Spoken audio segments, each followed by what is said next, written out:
Hello साथियों, दृष्टि PCS के इस यूट्यूब चैनल में एक बार आप सभी का फिर से बहुत बहुत स्वागत है। मैं हूं सलमान और हमारा आज का जो प्रोग्राम है वो है स्टेट एटलस। और इस प्रोग्राम के तहत हम आज जिस राज्य के बारे में पढ़ने जा रहे हैं वो है मध्य प्रदेश। दोस्तों, अपने एपिसोड की शुरुआत करने से पहले हमने अपने पिछले एपिसोड में आप सभी के लिए एक अभ्यास प्रश्न दिया था, तो उस पर चर्चा कर लेते हैं। उस अभ्यास प्रश्न का बहुत से साथियों ने सही जवाब दिया है, तो आइए इस एपिसोड की शुरुआत करते हैं उसी अभ्यास प्रश्न के साथ जो हमने पिछले एपिसोड में आप सभी लोगों के लिए दिया था, और देखते हैं उसका सही उत्तर क्या होगा। हमारा प्रश्न यह था, दिए गए कथनों पर विचार करें। विंध्याचल पर्वत नर्मदा नदी के उत्तर में पूर्व से पश्चिम की दिशा की ओर विस्तृत है। सोन, बेतवा, केन आदि नदियां यहां से प्रवाहित होती हैं। पूछा गया था उपर्युक्त में से कौन सा या कौन से कथन सही है या सही है। केवल एक, केवल दो, एक और दो दोनों, उपर्युक्त में से कोई नहीं। तो आइए पहले मानचित्रों को देखते हैं, फिर इसका सही उत्तर क्या होगा उसको देख लेंगे। तो ये नर्मदा नदी कुछ इस तरह से प्रवाहित हो रही है। नर्मदा नदी जो है वो ऐसी नदी है राज्य में जो पश्चिम की ओर प्रवाहित होती है, और प्रश्न में यह कहा जा रहा है कि जो विंध्याचल पर्वत है वो नर्मदा नदी के उत्तर में। तो यहां से हम साफ तौर पर देख सकते हैं कि ये जो विंध्यन रेंज दी हुई है ये नर्मदा नदी के उत्तर में है।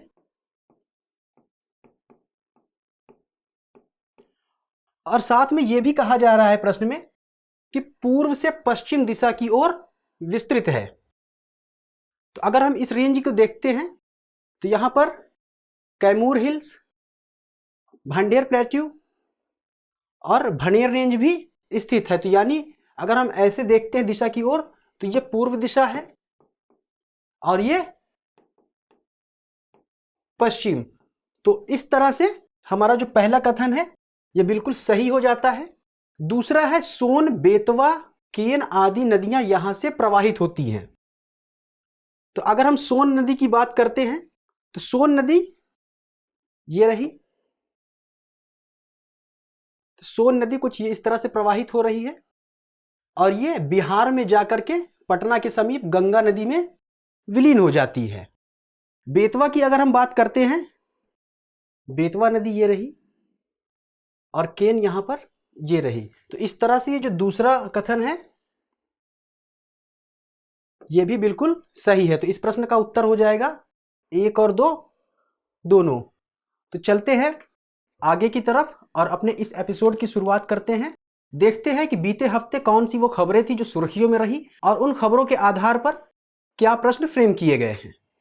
पहली खबर है, नर्मदापुरम जिले में 10,000 बच्चे एनीमिया से पीड़ित होने के कारण 5 साल तक के बच्चों के स्वास्थ्य की जांच करने हेतु स्वास्थ्य विभाग ने शुरू किया दस्तक अभियान। यह खबर राज्य के नर्मदापुरम जिले से है। यहां पर बच्चों में खून की कमी पाई गई है, यानी कि 10,000 ऐसे बच्चे हैं लगभग जिनमें कि खून की बहुत ज्यादा कमी है। ऐसे बच्चे या ऐसे लोग जिनके अंदर खून की कमी होती है उन्हें एनेमिक पेशेंट कहते हैं, यानी कि ऐसा व्यक्ति जिसके अंदर खून की कमी हो वह एनीमिया से ग्रसित होता है। यहां पर ए होना चाहिए। और इन बच्चों के स्वास्थ्य की जांच के लिए जो वहां के स्वास्थ्य विभाग है उसने दस्तक अभियान शुरू किया है। यानी यह दस्तक अभियान अगर प्रश्न में कभी पूछ लिया जाए कि किससे संबंधित है तो ऐसे बच्चों की जांच के लिए जो एनीमिया से ग्रसित हैं। तो प्रश्न ये है, मध्य प्रदेश के रेखा मानचित्र पर 4 संभाग के 4 जिले दर्शाए गए हैं। निम्नलिखित में से वह कौन सा संभाग है जिसके अंतर्गत आने वाला कोई भी जिला मानचित्र पर दर्शाया नहीं गया है। यहां पर 4 जिले दर्शाए गए हैं जो अलग अलग संभाग से संबंधित हैं और पूछा जा रहा है कि वह कौन सा संभाग है जो विकल्प में दिया गया जिसका कोई भी जिला इस मानचित्र में नहीं प्रदर्शित किया गया है।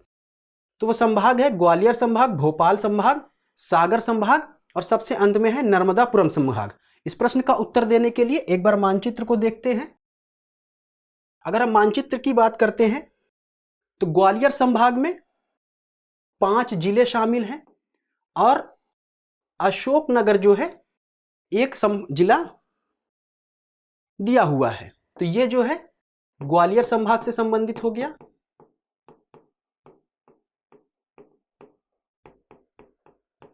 दूसरा है दमोह। अगर दमोह की बात करते हैं तो ये रहा, ये सागर संभाग से संबंधित है और इस संभाग में 6 जिले हैं। तो ये हो गया सागर संभाग से। नरसिंहपुर और रायसेन,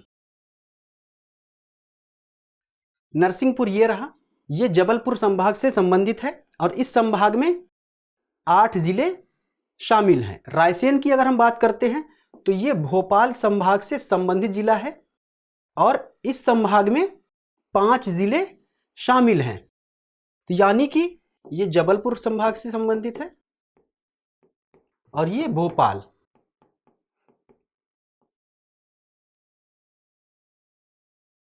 तो ग्वालियर संभाग से सभी संबंधित जिला दिया हुआ है, भोपाल संभाग से भी संबंधित जिला दिया हुआ है, सागर संभाग से भी संबंधित जिला दिया हुआ है। तो नर्मदापुरम संभाग से संबंधित कोई भी जिला इस मानचित्र में नहीं दर्शाया गया है। तो इसका सही उत्तर नर्मदापुरम यानी डी वाला हो जाएगा। चलते हैं आगे की तरफ। अगली खबर है, इसरो के सैटेलाइट से बनेगी विकास की रणनीति, सबसे पहले हरदा से होगी शुरुआत। हरदा जिला जो है, यहां पर जितने भी विकासात्मक या रचनात्मक कार्य होने वाले हैं जिले की विकास से संबंधित, उसकी जांच पड़ताल की जाएगी सबसे पहले इसरो के सैटेलाइट से। और यह प्रोग्राम जो है प्रदेश में सबसे पहले हरदा जिले से शुरू किया जाएगा। तो इससे संबंधित जो प्रश्न बनाया है वो है, निम्नलिखित जिलों में से कौन सा जिला मध्य प्रदेश का सीमावर्ती जिला नहीं है? हरदा, बुरहानपुर, आगरमालवा, पन्ना। साथियों आपको बता दें कि किसी भी प्रदेश में 2 तरह के जिले होते हैं, एक होता है सीमावर्ती और जो दूसरा होता है वो आंतरिक। और यहां पर पूछा जा रहा है कि मध्य प्रदेश का सीमावर्ती। तो यानी कि अगर मध्य प्रदेश की बात करते हैं, उसके मानचित्र को एक बार देखते हैं तो कुछ इसका मानचित्र जो है ये इस तरह से रहा। यहां पर जो ये पीले रंग से जिले दिखाए गए हैं, जो हाईलाइट किए गए हैं, ये सीमावर्ती जिले हैं। यानी कि इन जिलों की जो सीमा है वो किसी अन्य राज्य के जिलों की सीमा के साथ साझा होता है। लेकिन जो ये लाइट ब्लू कलर के जिले दर्शाए गए हैं, ये राज्य के आंतरिक जिले हैं जिनकी सीमा किसी अन्य राज्य के किसी जिले से स्पर्श नहीं होती है। तो जो हमारा विकल्प दिया हुआ है उसमें एकमात्र जिला दिया हुआ है हरदा, जो कि आंतरिक जिला है, ना कि सीमावर्ती।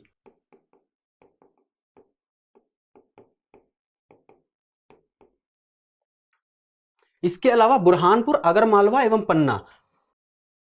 बुरहानपुर की अगर हम बात करते हैं तो बुरहानपुर ये रहा, आगरमालवा की बात करते हैं तो ये रहा, और पन्ना की अगर हम बात करते हैं तो ये रहा पन्ना।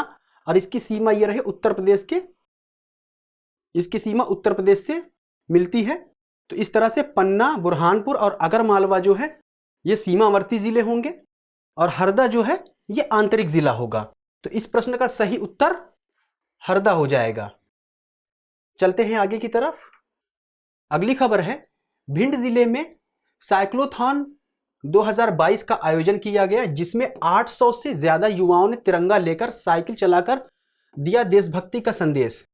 जैसा कि आप सभी को पता है, आज़ादी की 75वीं वर्षगांठ के उपलक्ष्य में आज़ादी का अमृत महोत्सव मनाया जा रहा है, जिसके अंतर्गत हर घर तिरंगा अभियान चलाया जा रहा है। इसी को ध्यान में रखते हुए हर व्यक्ति अपनी देशभक्ति को अपनी तरह से जाहिर करता है। तो भिंड जिले में एक साइकिल अभियान का आयोजन किया गया, जिसका नाम दिया गया है साइक्लोथॉन 2022, और इसमें लगभग 800 युवाओं ने भाग लिया है और उन्होंने अपनी साइकिल पर तिरंगा फहरा करके पूरे राष्ट्र को एक संदेश दिया है अपनी देशभक्ति प्रदर्शित करने का। तो इससे संबंधित जो प्रश्न फ्रेम किया गया है, प्रश्न ये है, निम्नलिखित में से कौन सा सुमेलित नहीं है? एक तरफ स्थान दिया हुआ है, दूसरी तरफ संबंधित जिले दिए हुए हैं, यानी कि ये सारे स्थान इन्हीं जिलों के अंतर्गत शामिल हैं। तो ये पूछा जा रहा है कि कौन सा स्थान किस जिले से सुमेलित नहीं है। घूंट की अगर हम बात करते हैं, इसके समक्ष दिया हुआ है अलीराजपुर। देवरा की अगर बात करते हैं तो इसके समक्ष दिया हुआ है सिंगरौली। अतेर की अगर बात करते हैं तो इसके समक्ष दिया हुआ है मुरैना। जमथी की बात करते हैं तो बुरहानपुर। तो इनका जवाब देने से पहले एक बार मानचित्र को देखते हैं।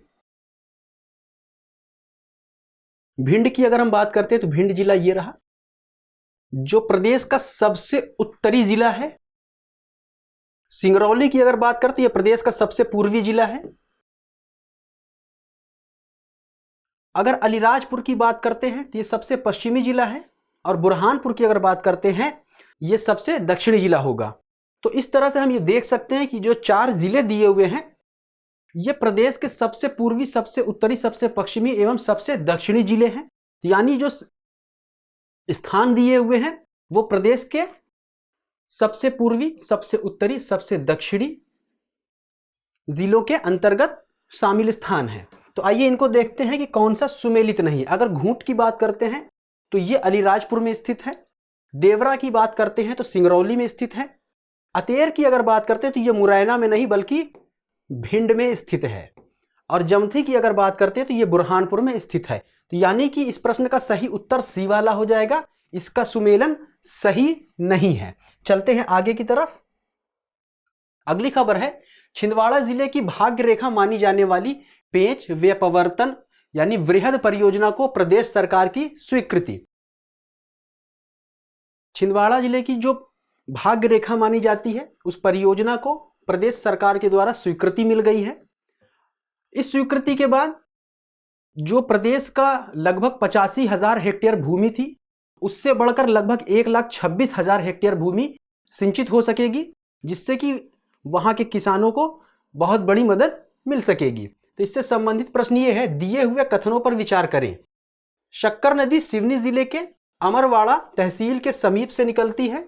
यह तापी की सहायक नदी है। पूछा है उपर्युक्त कथनों में से कौन सा या कौन से कथन सही है या सही है। केवल एक, केवल दो, एक और दो दोनों, उपर्युक्त में से कोई भी नहीं। तो इस प्रश्न का क्या सही उत्तर होगा उससे पहले एक बार मानचित्र पर नजर डाल लेते हैं।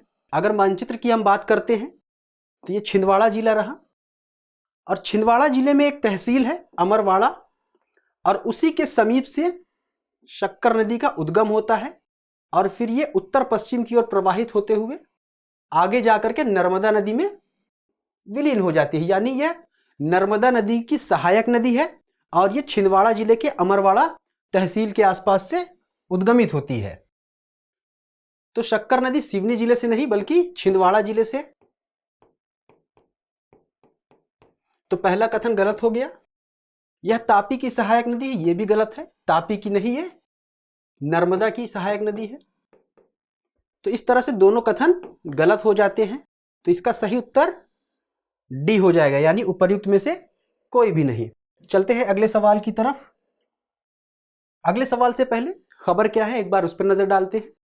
भोपाल में आम जनता के लिए राजभवन खोलने की तैयारी शुरू।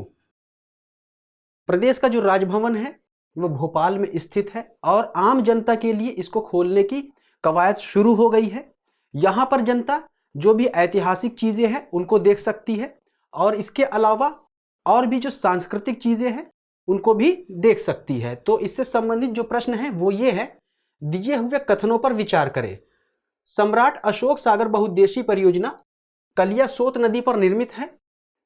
यह नर्मदा की सहायक नदी है, यानी जो कलियासोत नदी है इसके बारे में बात कर रहा है कि यह नर्मदा की सहायक नदी है। पूछा है उपर्युक्त कथनों में से कौन सा या कौन से कथन सही है या सही है। केवल एक, केवल दो, एक और दो दोनों, उपर्युक्त में से कोई नहीं। तो एक बार मानचित्रों पर नजर डालते हैं। पहले आपको बता दें कि ये जो सम्राट अशोक बहुउद्देशीय परियोजना है इसी को हलाली परियोजना भी कहते हैं, या हलाली बांध परियोजना के नाम से भी इसको जाना जाता है। और ये जो परियोजना है हलाली नदी पर निर्मित है, और ये जो नदी है भोपाल के आसपास से उद्गमित होती है, और ये आगे जाकर के बेतवा की सहायक नदी बन जाती है। यानी ये आगे जाकर के बेतवा से मिल जाती है विदिशा के समीप। तो यहां से कलियासोत नदी नहीं बल्कि हलाली नदी इसका सही उत्तर होगा। यानी कि यह जो सेंटेंस है इसमें हलाली नदी दिया होता तो यह जो कथन है बिल्कुल सही हो जाता। हालांकि यहां पर ऐसा नहीं दिया है तो यह कथन गलत हो जाता है। दूसरा, यह नर्मदा की सहायक नदी है तो यह नर्मदा की नहीं बल्कि बेतवा की सहायक नदी है। तो इस तरह से यह दूसरा कथन भी गलत हो जाता है। तो इस प्रकार इस प्रश्न का जो सही उत्तर हो जाएगा डी वाला हो जाएगा, यानी उपर्युक्त में से कोई भी नहीं। चलते हैं अगले सवाल की तरफ। अगले सवाल से पहले जो खबर है उसको एक बार देखते हैं। जबलपुर के ग्वारी घाट में विशाल नौकायान प्रतियोगिता का आयोजन। हर व्यक्ति अपनी देशभक्ति को अलग अलग तरीके से जाहिर करता है, अलग अलग तरीके से प्रदर्शित करता है। तो जबलपुर के ग्वारी घाट में भी ऐसा ही देखा गया। वहां के लोगों ने एक विशाल नौकायान प्रतियोगिता का आयोजन किया है और जिसमें उन्होंने अपनी अपनी नौकाओं में तिरंगे को लगा करके अपनी देशभक्ति का परिचय दिया है, अपनी देशभक्ति की भावनाओं को प्रदर्शित करने की कोशिश की है। तो इससे संबंधित प्रश्न बनाया गया है, जबलपुर जिले की सीमाएं कितने जिलों की सीमाओं को स्पर्श करती हैं? 5, 6, 7, 8। आपको बता दें कि जबलपुर जिले को संगमरमर नगरी के नाम से भी जाना जाता है। इसके अलावा यहीं पर प्रदेश का हाई कोर्ट भी है, यानी उच्च न्यायालय भी स्थित है।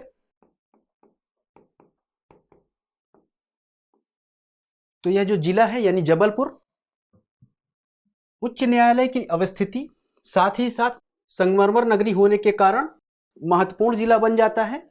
तो आइए देखते हैं कि इस जिले की सीमाएं कितने जिलों की सीमाओं से स्पर्श होती हैं। ये जबलपुर रहा और इसकी सीमा को स्पर्श करने वाले जो जिले हैं वो है कटनी, उमरिया, डिंडोरी, मंडला, सिवनी, नरसिंहपुर, दामोह।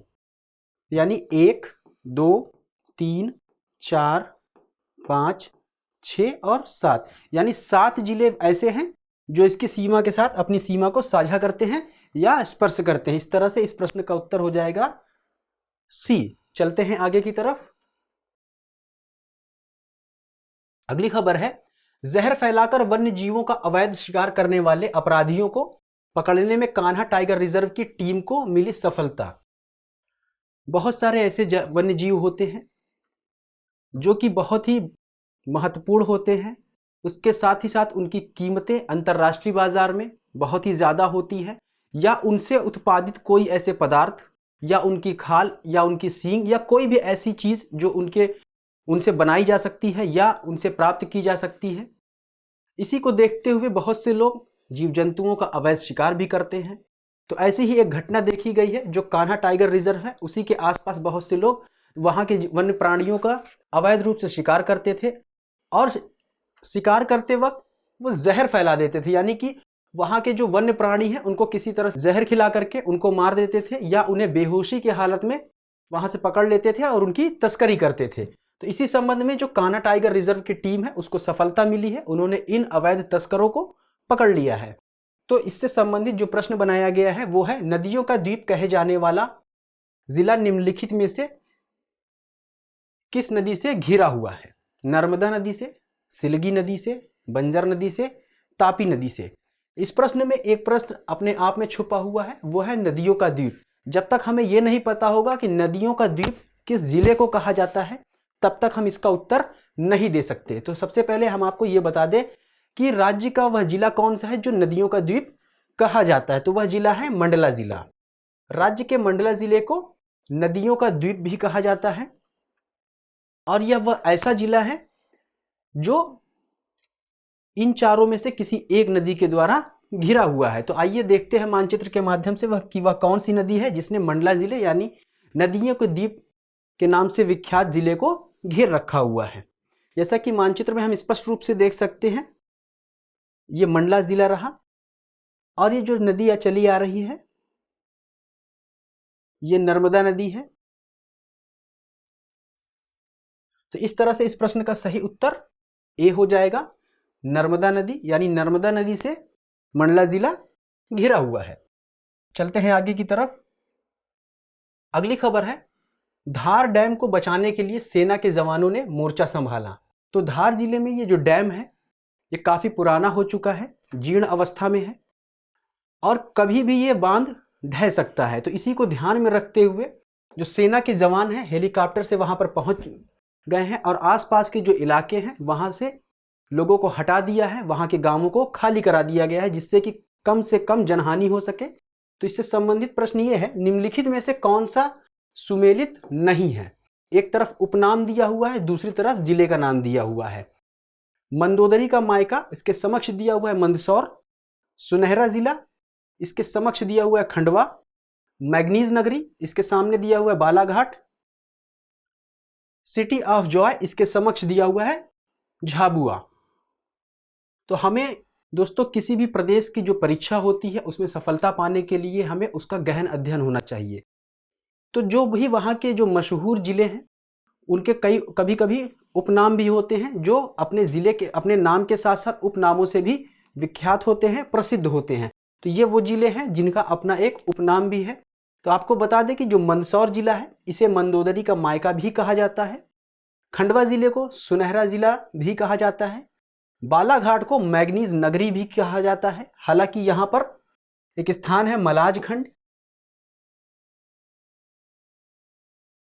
और यहाँ पर तांबे की खाने मौजूद हैं। देश का जो लगभग 22% तांबा है उसका खनन यहीं से होता है, मलाज खंड यानी कि बालाघाट से। सिटी ऑफ जॉय की अगर हम बात करते हैं तो ये झाबुआ में ना होकर के बल्कि धार में है। हालांकि धार जिले को सिटी ऑफ जॉय नहीं कहा जाता, बल्कि धार जिले में एक स्थान है जिसे मांडू कहते हैं। तो मांडू को सिटी ऑफ जॉय के नाम से भी जाना जाता है। तो इस तरह से इस प्रश्न का जो सही उत्तर हो जाएगा डी हो जाएगा, यानी सिटी ऑफ जॉय झाबुआ में ना होकर के मांडू को कहा जाता है, और मांडू धार जिले में स्थित है। चलते हैं आगे की तरफ। मंदसौर की स्थिति ये रही, धार ये रहा, धार में ही स्थान है मांडू जिसे सिटी ऑफ जॉय भी कहा जाता है। बालाघाट ये रहा, और खंडवा ये रहा। चलते हैं अगली खबर की तरफ और उससे संबंधित क्या प्रश्न है उसको देखते हैं। जैसा कि आप सभी को पता है कि अपने हर एपिसोड में हम आप सभी विद्यार्थियों के लिए एक अभ्यास प्रश्न छोड़ करके जाते हैं, जिसका उत्तर आप सभी को कमेंट बॉक्स में देना होता है। तो इसी तरह से इस बार भी हम आप सभी के लिए एक अभ्यास प्रश्न लेकर के आए हैं, जिसका उत्तर आप सभी को कमेंट बॉक्स में देना है। उस प्रश्न से संबंधित पहली खबर क्या है उसको देख लेते हैं। भारत को $5 ट्रिलियन इकोनॉमी यानी अर्थव्यवस्था बनाने में मध्य प्रदेश $550 बिलियन का योगदान देगा। भारत की इकोनॉमी को मजबूत बनाने, यानी भारत की जो इकोनॉमी है वो $5 ट्रिलियन इकोनॉमी में बदल जाए, या जो भारतीय अर्थव्यवस्था है वो $5 ट्रिलियन की प्राप्त कर ले। इसके लिए मध्य प्रदेश सरकार ने $550 बिलियन के योगदान देने की बात की है। तो इस तर्ज पर जो सवाल बनाया गया है, सवाल ये है, विंध्याचल पर्वत के पूर्वी विस्तार को किस नाम से जाना जाता है? कैमूर तथा भंडेर श्रेणी, कैमूर तथा मैकाल श्रेणी, महादेव तथा भंडेर श्रेणी, और सबसे अंत में भारनेर तथा महादेव श्रेणी। तो आपको इसका उत्तर बताना है कमेंट बॉक्स में। हमें उम्मीद है कि आज के इस एपिसोड में हमने मानचित्रों के माध्यम से जिनका हमने यहाँ पे वर्णन किया वो आप सभी को पसंद आया होगा, और ये आपकी परीक्षा में कहीं ना कहीं से महत्वपूर्ण साबित ज़रूर होगा। तो आज के अपने इस एपिसोड को यहीं पर रोकते हैं। मिलते हैं अगले एपिसोड में कुछ नए प्रश्नों के साथ, कुछ नए खबरों के साथ। तब तक पढ़ते रहिए एवं आगे बढ़ते रहिए। शुक्रिया।